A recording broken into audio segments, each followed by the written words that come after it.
Kaleido3 has landed. This is huge. This is the greatest color on any device that has real-world usable use cases.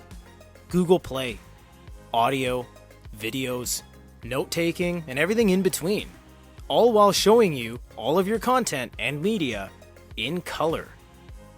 This is a split review, partially because the Big Me and its capabilities, and partially because of the screen itself, seeing as a ton of manufacturers are going to be adopting this.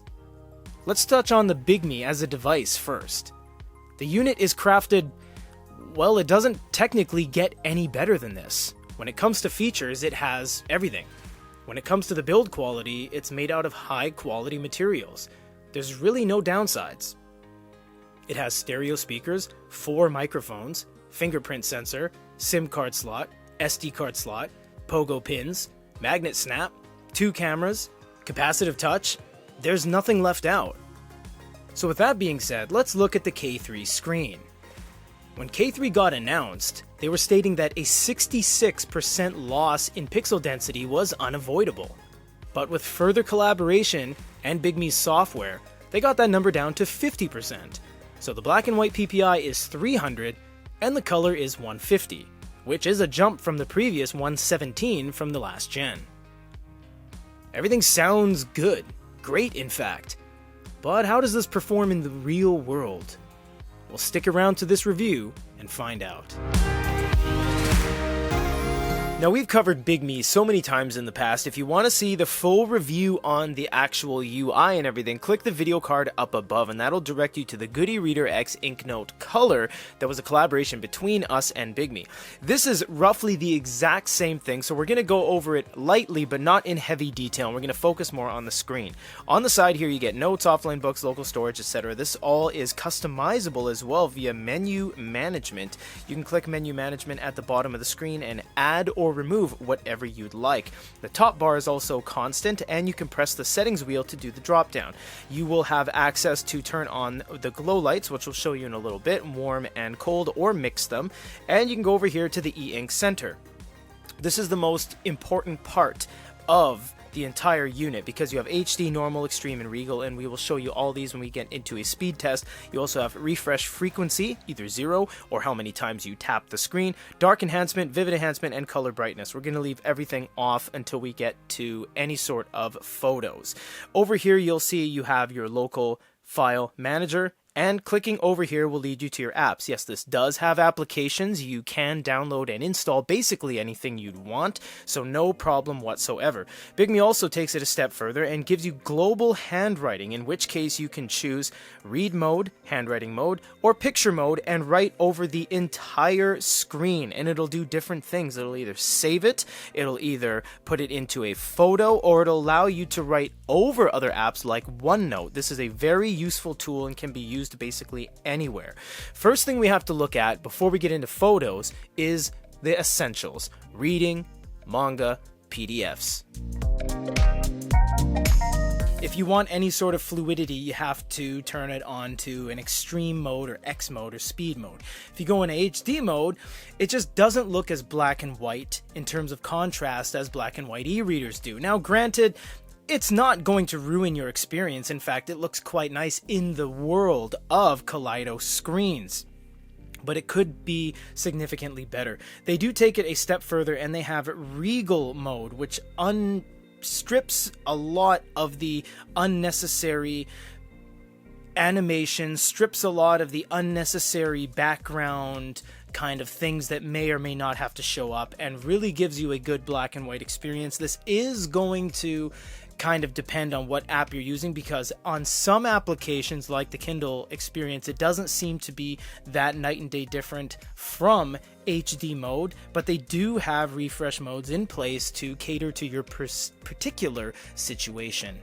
Manga and graphic novels are finally in color. Well, authentic manga is never in color, but the cover art sure is. This is a Kindle application downloaded piece of content purchased from them, and this is Spy Family or whatever it may be called, Spy X Family. So you'll see everything is very fluid, it's very nice, and it looks great along the way. The downside with color is that you always get a little bit of a gray background, and for reference you can look at that, which is a pure white board that we use for color balance. White balance we point the camera at, and then you look how gray that looks. So unfortunately it's never going to be super black on white. That's really where a black and white e-reader comes into play. You can go over here and go to the e-ink center, in which case you can go to extreme, and then the thing just gets really fast. It's tablet level fast, and remember, this is a tablet for all intents and purposes. It's just that the screen that meets the viewer's eyes is e-ink and it is not LCD LED. Now that we're getting into some things that have color, you have to go over to the e-ink center and change what you need to change. For example, vivid enhancement, dark enhancement, and color brightness. I've always found the best for color is low dark enhancement and vivid enhancement, but you can up the color brightness to about 40 to 60% depending, and then you get a little bit more vibrancy. Also, you have to be careful what you open the PDF with. If you open it with Kindle, you're not going to be able to take any notes. If you open it with the stock reader, you can then take notes and scribble all over it. PDFs are decent.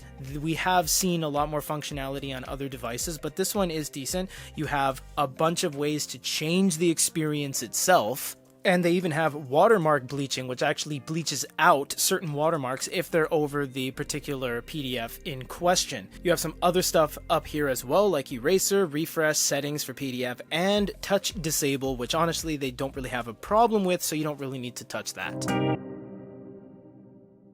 Aside from the color images and a little bit of a closer look at the screen, which we've already done comparisons and everything on, note-taking is going to be the second most important thing about this unit, because it is Wacom, it has the capabilities. Let's go over it. This is what the color looks like, by the way. We did a little bit of a mosaic. Looks fantastic. Now let's get into actually drawing with color. At the top, first off, you have undo, redo, hide, shape, crop, text, photo, template, etc. We'll look at templates really quick because there are a lot of templates. You can look at the templates stored locally, default, and office, and you can load your own in, and you can even choose little drawings if you want to do some coloring. That's really nice. Shapes is really cool. You can do line, rectangle, circle, square. You just put it on the page like that. Make it big, make it small, whatever you want to do. Click undo, away it goes. You can add text via the keyboard down below, or you can actually speak your text into the unit itself. Once your text is there, it'll show up on the screen. You can do more. In fact, you have transfer text, encryption, disable, enable swipe, rename, a bunch of stuff you can do here. So if we write out with a pen, just like this, and we say hello, we can go over here and we can go transfer text, and it's actually going to go through the entire book, not just the one page, and translate or transliterate, as they say here, everything you have written. On pages like this, it's not going to know what you wrote because it's a color splotch, but on pages that have writing on it, like the second page right here, it'll say hello accordingly, and that's really nice, and it's really quick once it goes over the whole book. You can do full text, multi-page export, or export all in a PDF or a text file. Now let's get into the colors, because this is what you all want to see. We're going to go maximum, and we're going to keep it on brush because brush looks the best. It does have pencil as well, which gives you a pencil-like simulation, and no, there is no tilt, unfortunately. Only a couple of manufacturers have tilt. Brush looks the best, highlighters, translucent, etc. The thing that kind of failed on Kaleido2 was browns and oranges, but you know what? It looks perfectly fine on this. If you choose some yellows, if you choose tans and oranges and things like that, it looks quite good, I would have to say. You can go into the floating ball and refresh anytime you want. It's very easy to distinguish between the two colors. Before it was just primaries, reds and blues and greens. Green is not a primary, but yes, it did struggle with things like yellow and browns and stuff like that. So you'll see that it is quite nice, and the thing about Kaleido3 is that there's no weird kind of clipping or blending or bleeding. It looks very, very separated from each other. So if I choose a pink, which is a notoriously high contrast vivid color like that, it's a very strict straight line with really no issues around it. It's very much not bleeding into each other or causing any sort of conflict between the two colors overlapping. It looks very good. And you can customize your pens. So you see right here, we have a paintbrush, we have a pencil, we have another paintbrush, a ballpoint, and a marker already assigned there. And this is one of the only 3 companies that allows you to actually assign pens outside of Onyx, of course, and Fujitsu, who allows you to choose a couple different pen styles. So let's write a full page of notes here so you can kind of get a feel of how everything looks when you're drawing something out.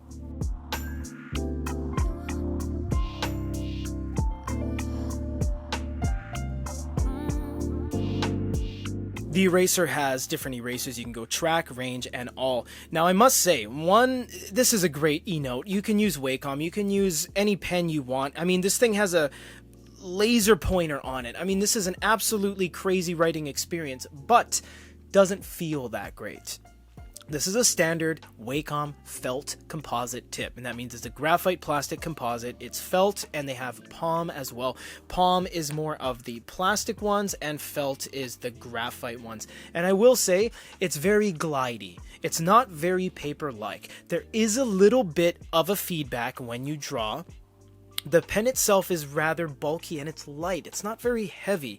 It's not a balanced pen, although you can just use another pen. For example, the Onyx pen, and it feels great, but all of the tips are going to be the same. Unless you go with a Staedtler or a Mitsubishi or a Lamy, those are going to have different tips. But for the most part, the feeling of it all isn't 100% the best we've seen. In fact, it's one of the things that is holding this back. It's C tier when it comes to the writing feel. It's not real, and it's not very paper-like. We'll try to keep this segment as clear and concise and short as possible. This is where you're going to see the imagery of everything. Now, here is what we're going to be looking at. We're going to turn vivid enhancement all the way down, dark enhancement all the way down, and color brightness about half. That's typically the best way to look at it, as well as HD mode. Full refresh frequency doesn't really matter too much. 4 touches, it'll refresh. So given that, let's go ahead. We have greens. Now, a lot of people say that greens are always trouble on color e-ink properties like the Gallery, Spectra, Kaleido, what have you. Greens have no problem on this. It looks quite nice. What does have problem is this overall vibrancy. It's not as vibrant as Gallery, as Spectra, as things like Prism, etc. It looks a little bit washed out, but it's significantly better, and it feels like there's a layer of dust removed than Kaleido 2 when compared with similar screen sizes. You can look at our comparison videos. There is one way to counteract this, and I believe is necessary on Kaleido. Glow light. You need to turn the glow light on a little bit. Not a lot, but a little bit. For example, if we turn that off, we have both glow lights on. So this is the blue one. If we turn it right there, then you start to see the colors come out. You do start to see that it works better with the ambient light, and it works better with your eyes. You can turn the glow light completely off and you'll get a good experience, but it's better to have it on a touch. Then you start to see all the colors. Then you start to see its merit. You start to see the blues popping out a little bit. And you can keep your eyes focused on the white here if you want to see how it compares to being true white throughout this whole shot here. It looks a lot better with a little bit of color. If you want, you can add some warmth to it, and that would deepen up the colors a little bit, make it a little bit more orangey and rich and country vibe to it. But for the most part, yeah, you'd want a glow light on a little bit, not so much that it illuminates on your hand, but just brings out a little bit of the potential in the back end. You will see that these are just test files that we use for all of our comparisons and everything, and you'll see that it does handle color quite well. In fact, as we said, this is the only world usable color technology. Gallery looks great in stasis mode. Spectra looks great on menus, but every time you try to use them and move them around, if you were studying and you needed to move from your page you're on here and you're like, oh, I need to check my notes, that's just not possible on a lot of competing e-ink technologies. But look at the hair on the bird here, and you'll see that it has amazing highlights and amazing lowlights, and the colors don't blend and slosh together with each other like they do on DES. It looks very much isolated from each other on the hair on the bird. It is quite nice, Kaleido 3. I much say it is the best color that you could ever use in a real world environment.